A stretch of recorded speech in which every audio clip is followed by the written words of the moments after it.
కేటీఆర్ని నామమాత్రంగా అక్కడ పెట్టి కేటీఆరే తానే ముఖ్యమంత్రిగా అన్ని పనికిమాలిన నిర్ణయాలు తీసుకొని ప్రజల సొమ్మును దుర్వినియోగం చేసి కోట్లాది రూపాయల కుంభకోణం చేసి ఈరోజు బీఆర్ఎస్ ప్రభుత్వానికి చెడ్డ పేరు తెచ్చి ప్రజల్లో ఈరోజు టీఆర్ఎస్ అంటే కూడా అసహ్యం పుట్టే విధంగా చేసి ఈరోజు ప్రభుత్వం పడిపోవడానికి ముఖ్య కారకుడు కేటీఆర్. మరి నోరు మూసుకొని ఊకోవాలి కదా, ఇప్పటికైనా ఓడిపోయినాం, మేము తప్పు చేసినాం కాబట్టి మమ్మల్ని ఓడగొట్టారు. ఒక 5 సంవత్సరాల కాలం మరి అధికారం చేస్తున్న కాంగ్రెస్ పార్టీని వాళ్ళ పని వాళ్ళని చేసుకొని ఇవ్వాలి.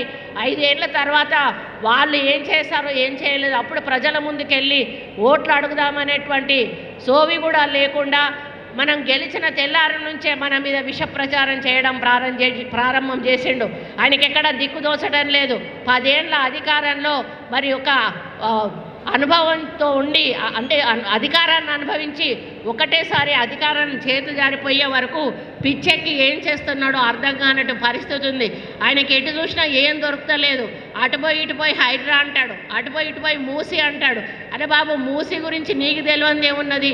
చేసిందంతా నువ్వే చేసి ఈరోజు కాంగ్రెస్ మీద నెట్టి మూసి అని చెప్పి మూసి నిర్వాసితులను ఈరోజు ఎందుకు నువ్వు రెచ్చగొడతా ఉన్నావు అని చెప్పి సందర్భంగా అడుగుతా ఉన్నాను.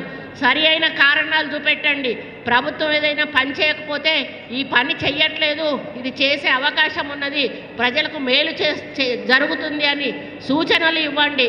అంతేగాని ప్రభుత్వం చేస్తున్న మంచి పనులను ఇబ్బంది కలిగే విధంగా అడ్డుకుంటే మాత్రం సహించేది లేదు అని చెప్పి ఈ సందర్భంగా ఈ వేదిక మీద నుంచి కేటీఆర్ని హెచ్చరిస్తూ ఇప్పటి నుంచి అయినా కూడా ఒళ్ళు దగ్గర పెట్టుకొని ఆలోచనతోటి ఏ నిర్ణయమైనా తీసుకొని ప్రతిపక్ష నేతగా మంచి పరిపాలన మేము అందించే దిశగా సలహాలు సూచనలు ఇవ్వండి.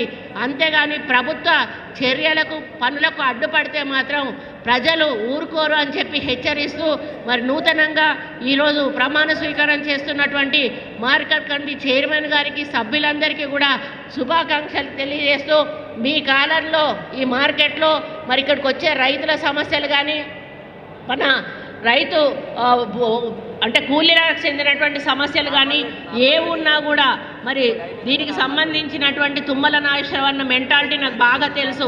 ఆయన ఏదైనా కూడా తనది అన్నట్టే తన సొంతం అన్నట్టుగానే చేస్తారు. ఈరోజు ఆయన డిపార్ట్మెంట్ మీద ఆయనకున్న పట్టు ఎవరికి కూడా ఉండదు. గతంలో కూడా